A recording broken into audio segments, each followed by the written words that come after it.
right, welcome to our next unit in human biology. So we just left the nervous tissue unit, which turned out to be a pretty difficult unit in my class. I don't know how the other classes fared. But now we're moving on to chapter 7. I haven't opened the textbook that much, but I guess it's chapter 7, and that's going to be central nervous system. So we're talking about the brain and the spinal cord. So right now, hopefully you're watching this and it's before the test, because in the nervous tissue test, or unit, I noticed a lot of my students, they didn't watch the Ed Puzzle lectures until after the test. Well, it's kind of too late then. So hopefully this is before the test in our central nervous system. And our learning objective for the day, learning objective number 1. You're going to describe what's called a reflex arc and the basic components that make up a reflex arc. So basically the neurons, which makes up a reflex arc. So that's, you kind of know what reflexes are. So if somebody throws something at you and you, boom, you instantly catch it, or you're able to dodge like punches or something, like, wow, you have really good reflexes. So that's what we're going to be going over in today's lesson. Okay, so what is a reflex? It is rapid. It happens very fast. It's predictable, so it happens. It's consistent. So if you tap somebody on the, just below their patella and their knee right there, it makes them think the patellar reflex and makes them kick their leg. You've probably had that at the doctor where they hit you with that little hammer, that little rubber hammer. It's involuntary, so it happens all by itself. You don't have to think about doing these reflexes, and it's the responses to various stimuli. Now, why are they important? Well, in many cases, it diminishes damage that may occur. So here's a picture of a reflex arc down here. So there's 5 components that make up a reflex arc. So first you have the receptor. It's going to detect the stimulus, whatever's happening in the body or outside the body. It's going to detect that. The sensory neuron. So the receptor is attached to the sensory neuron. It's going to send that signal. It's going to fire an action potential. So when the receptor feels the stimulus, it's going to cause that sensory neuron to fire an action potential. And it's going to take that information, the action potential, towards the central nervous system to the integration center. And that's located right here inside the spinal cord. And then from the integration center, an interneuron, it's going to go to a motor neuron. And then finally, the motor neuron is going to send an action potential down, and it's going to innervate or connect to some sort of effector to make whatever response is necessary in a response to that stimuli. And here's a little diagram that shows the 5 basic elements of a reflex arc. So it starts right here with our stimulus. In this case, it looks like a nail or a pin that's poking our skin, poking our epidermis right here, and just below that you have the dermis. And we have our receptor. We have a receptor. It looks like free nerve endings. Remember, those detect pain. Sometimes they can detect temperature. So this little pin is stimulating this receptor. It's allowing either sodium or calcium ions to start coming in. And if enough calcium or sodium ions come in to reach negative 55 millivolts, boom, this sensory neuron is going to fire an action potential. And it's going to send this action potential, this nerve impulse, towards the central nervous system, towards the spinal cord. Now, it's not going to be just one sensory neuron doing this. It's going to be a bundle of them. It's going to be a nerve. And you can see right here, here's the neuron cell body. So there's going to be a bunch of cell bodies right here.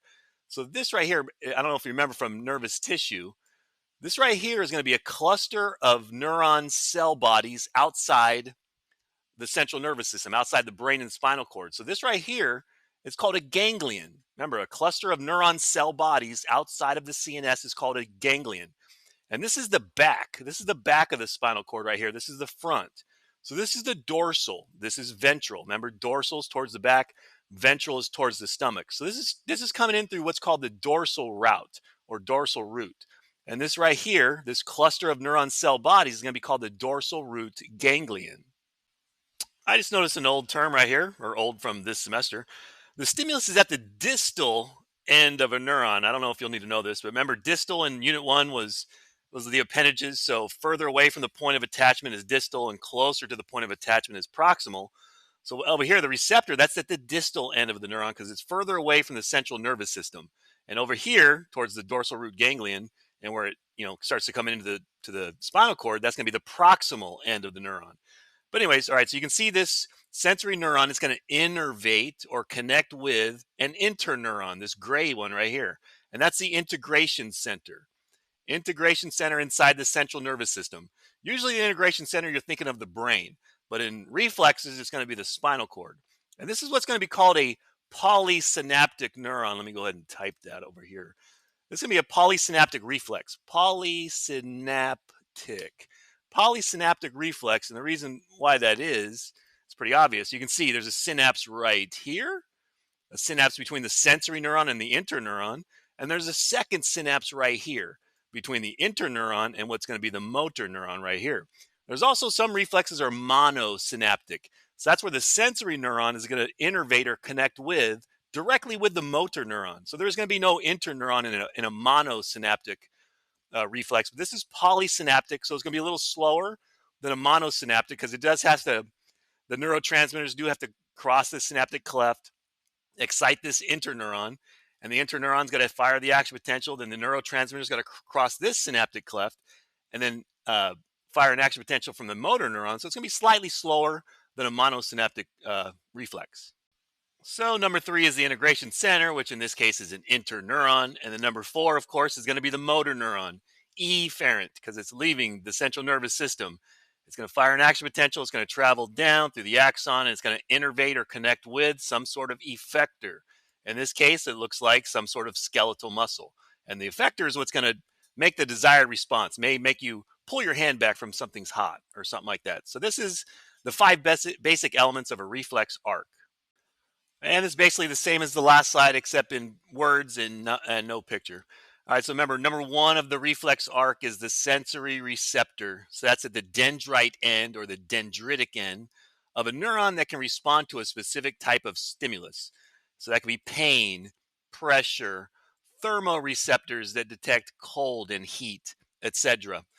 And then the sensory receptor is a part, it's connected with the sensory neuron. So it's basically the dendrites of a sensory neuron.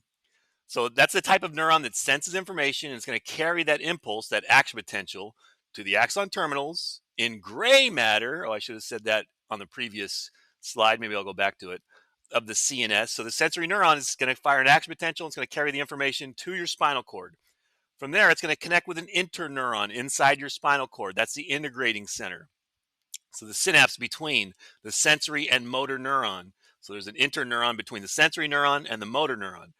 So there's usually one or more interneurons. In simple reflex, it's a direct sensory to motor synapse. And remember, that is called, if it's direct sensory neuron, direct to the motor neuron with no interneuron in between, that reflex is going to be called a monosynaptic reflex. And if there is one or more interneurons in between the sensory and motor neurons, remember that's called polysynaptic because there's more than one synapse. Monosynaptic means one synapse, monosynaptic. And then after the interneuron is going to stimulate the motor neuron. Efferent neuron is going to take the signal from the central nervous system, from the spinal cord, and it's going to send that information to a muscle or gland. And that is that's the effector. So that's the part of the body that's going to respond to the stimulus. So if you touch something hot, it's going to go afferent neuron to your spinal cord, interneuron, motor neuron is going to cause the response in my muscle to pull my hand away. So that is your reflex arc components. I wanted to come back to this slide real fast because I forgot to show something that's about the spinal cord here. So it's a transverse cut of the spinal cord. So it's cutting the spinal cord into a superior and inferior sections, or top and bottoms, cutting it right in half like that. All right, so right here you can see this dark region. This is the gray matter. It looks brown on this picture, but in real life it appears gray. So, and out here you have the white matter. So here's white matter. It's white because it's full of myelinated axons. Myelin is made of mostly fat or lipids, and lipids or fat appear white. So these are out here, these are tracks. So these are axons that are going up to the brain or coming down from the brain into the body. So these are tracks going to the brain or from the brain. But in here, the gray matter, you can see, look, here's a cell body right here. Here's another cell body right here. So this right here appears gray because it's full of neuron cell bodies or possibly unmyelinated axons. And remember, the white matter appears white because it's full of myelinated axons. And not a whole lot on this slide. So these are called somatic reflexes. So if you remember from last unit, the somatic nervous system, that's your skeletal muscles, that's voluntary control. Well, this is kind of the same because it does involve your skeletal muscles, but this is going to be involuntary. So your reflexes is skeletal muscle, but it's going to be involuntary because this is going to minimize potential damage. So for example, if you touch something hot, maybe a hot stove or fire or whatever, that information, instead of it having to travel to your spinal cord through a sensory neuron, then up your spinal cord to your brain, then your brain says, whoa, that's hot. And then it makes a decision, pull your hand away, and it goes back down your spinal cord. Eventually, efferent motor neuron to your hand, and it pulls it away. Well, by then your hand might be, severely burned. So a reflex, the sensory neuron goes to your spinal cord, possibly to an interneuron, then directly to a motor neuron to the effector to get your hand back before that information even reaches the brain. Now, your spinal cord is going to send that information to your brain. So you are going to know that that was hot, and you're going to know that you did pull your hand away, but it's going to happen before you realize it. So this helps to minimize potential damage so your body can respond to something very, very quickly. All right, here's a specific type of somatic reflex, reflexes with your skeletal muscle. In this case, it's the patellar reflex or knee jerk reflex. So, right here, this is your patellar tendon right here. And when we get to the skeletal system, this is your patella or your kneecap. So, the doctor, if you've had a physical for sports, if you're an athlete, you've probably had this done. It's going to hit you with this little reflex hammer right there on your patellar tendon. It's going to cause your quadricep muscle to become stretched. And that's going to be detected by a stretch receptor right there in your quadricep muscle. So when that thing gets stimulated, it's going to fire an action potential through this sensory neuron. It's going to hit, here we go. Here's the dorsal root ganglion right here. You can see it's a bulging in the nerve right there. It swells, gets a little bigger because this is a cluster of neuron cell bodies. And it's going to enter the spinal cord through the dorsal route through the back. So here it comes into the gray matter. Here's the gray matter, this little butterfly looking shape right here. This is neuron cell bodies and maybe unmyelinated axons. Out here we have the white matter, myelinated axons. And look, it goes directly from sensory neuron, here's the synapse, to motor neuron. So this is going to be a monosynaptic reflex because there's two neurons, but there's only one synapse. Monosynaptic, one synapse. So the synapse with the motor neuron, it creates an action potential, goes out through the ventral route, out of the spinal cord, through the front, and then down, and it's going to innervate or connect to the effector. In this case, it's a skeletal muscle, and it's going to cause your quadricep muscles to contract, which causes your foot to lightly kick. I mean, you don't really kick, but just a little bit of a kick. So that's your patellar reflex. And very similar to the last slide, there's another specific type of somatic reflex, the withdrawal or flexor reflex. All right, so here you can see this time the stimulus is not a little reflex hammer hitting your patellar tendon. This is where you're touching something, looks like a little tack or something. So your sensory receptor is going to feel that. The sensory neuron is going to take it through the dorsal route. Here's the dorsal root ganglion right here. Comes into the spinal cord, enters the gray area.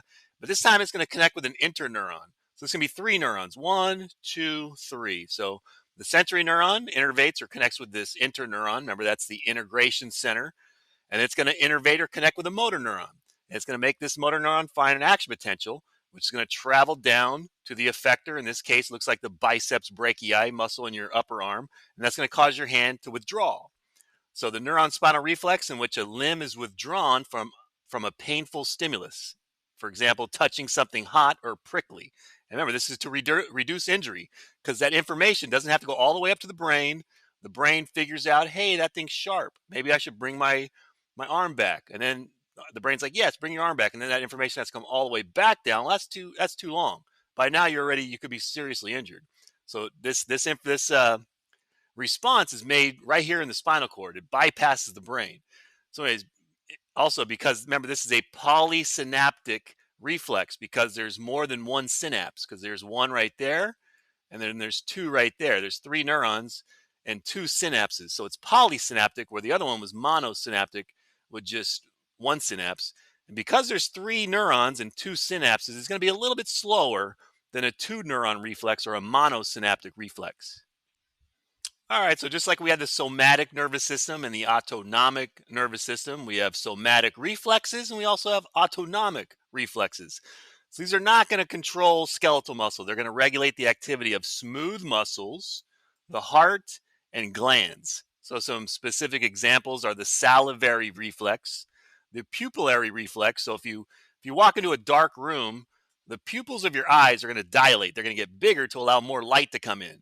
Now, if someone shines a flashlight in your eye, your pupils are going to constrict, get smaller to make less light enter your eye. your heart and blood pressure, swallowing, coughing, digesting. So the movement of food through your digestive tract, your gastrointestinal tract, is controlled by smooth muscle movements, and that's autonomic reflexes. And the salivary reflex is something like this. If you think of a lemon, and if you think of just biting into a lemon, just the thought of it sometimes will make your mouth salivate. So just think of biting into a lemon. Just the thought of biting into a sour lemon like that makes your mouth water. And our last type of reflex is conditioned or learned reflexes.